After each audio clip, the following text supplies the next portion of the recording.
Hello दोस्तों, कैसे हैं आप। आज की कहानी का नाम है थप्पड़। अपने बेटे को आपने समझा दिया कि लकड़ी को उतना मोड़ो कि टूटे ना। वो ये नहीं बताया कि दूसरे की बेटी कोई लकड़ी नहीं, जीती जागती लड़की है।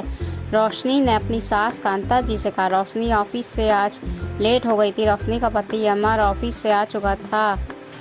आते ही उसने देखा कि माँ रसोई में कुछ बना रही थी। उसने माँ को कहा, मेरे लिए भी चाय बना देना। कांता जी तो पहले ही गुस्से से भरी बैठी थी। उन्होंने कहा, ये फरमाइश अपनी बीवी को सुनाना। मैंने पहले ही कहा था शादी के बाद घर संभालूँ। ये 7 बजे ऑफिस से आएगी तो घर का काम कौन देखेगा। अमर ने कहा, ठीक है, मत बनाओ मेरे लिए। झुंझलाते हुए अपने कमरे में चला गया। रोशनी को फ़ोन किया, उसका फ़ोन व्यस्त आया। अमर का गुस्सा 7वें आसमान पर था। कमरे में रखे तकिए सोफे पर फेंकने लगा। थोड़ी देर बाद रोशनी घर आई। आते ही सासू माँ ने ताना दिया, जल्दी से खाने की तैयारी कर लो, चेंज करने के बहाने ऊपर ही मत बैठी रहना। रोशनी की शादी को 7 महीने हुए थे। 7 महीनों में कितनी बार उसे ये अपमान का सामना करना पड़ा था। ऊपर गई तो देखा पूरा कमरा फैला हुआ था। अमर रोशनी को देखते ही उसकी तरफ बढ़ा और जोर से हाथ पकड़कर कहा, किसके साथ थी अब तक। रोशनी को इन 7 महीनों में रोज़ कोई नया ताना मिलता था, फिर भी वो उसको भूल कर अगले दिन फिर काम में लगी जाती थी। पर यह शायद उसको सब्र का अंत और आत्मसम्मान पर ठेस थी। रोशनी ने उसका हाथ पीछे हटाते हुए कहा, ट्रैफिक मेरे कंट्रोल में नहीं, इतना ही शक और फितूल भरा हुआ है तो खुद लेने आ जाया करो। मुझे शौक नहीं है, बस मैं धक्के खाकर जाऊँ और फिर यहाँ लगी हुई कचहरी में सफाई प्रस्तुत करूं। अमर की आवाज़ सुनकर उसकी माँ कांता जी ऊपर आ गई। कांता जी ने कहा, इसलिए कहती थी पढ़ी लिखी बहू नहीं चाहिए मुझे, अब मिल गया तुझे चैन। माँ की बात से आग बगोला हुआ अमर ने रोशनी को अपने गुस्से भरी आंखों से घूरा और कहा, कल से नौकरी जाना बंद, घर रहो, सब अकल ठिकाने आ जाएगी।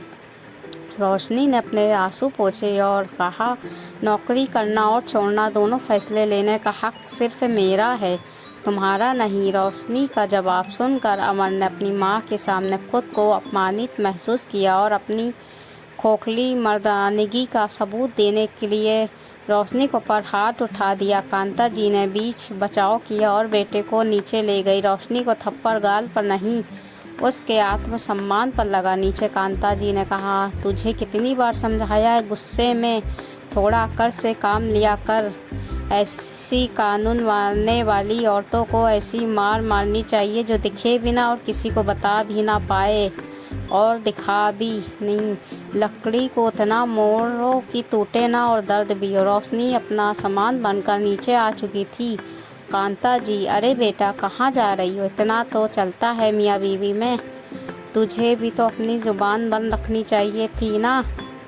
अमर फिर मिला चिल्ला कर बोला, जाने दो इसे, मैं भी तो देखूं कौन सा यार रखता है इसे। रोशनी अमर के पास गई और उसे एक जोरदार थप्पड़ जड़ दिया। फिर कांता जी के सामने खड़ी होकर कहा, बहू को जुबान का पाठ पढ़ाने से पहले अपने बेटे को जुबान की तहजीब सिखाओ। अमर थप्पड़ की मार से ज़्यादा रोशनी के हौसले से हिल गया। फिर भी खुद को संभालते हुए कमरे से बाहर निकल रहा था तो कांता जी ने रोक लिया। रोशनी ने सामान उठाते हुए कहा, आओ बाहर, रुको मत, ज़रूर छोड़ूंगी, नौकरी नहीं तुम्हें छोड़ूंगी। तुम्हारे जैसे आदमी के साथ रहकर अब खुद की नज़रों में नहीं गिर सकती मैं। जो सामान बच गया वो कोर्ट के ऑर्डर से वापस जाएगा। रोशनी ने सामान उठाया और चली गई। माँ बेटा रोशनी की आंखों में ये विद्रोह देखकर उसे रोकने की हिम्मत नहीं कर पाया और घर में सन्नाटा पसर गया। दोस्तों, किसी को इतना भी ना दबाओ कि उसकी सहने की सीमा टूट जाए। इस वीडियो को लेकर आपकी क्या राय है, नीचे कमेंट करके ज़रूर बताइएगा। वीडियो अच्छी लगी हो तो वीडियो को लाइक सब्सक्राइब जरूर कर दीजिएगा। मिलते हैं अगली हिंदी कहानी पर। जब तक अपना ख्याल रखिए।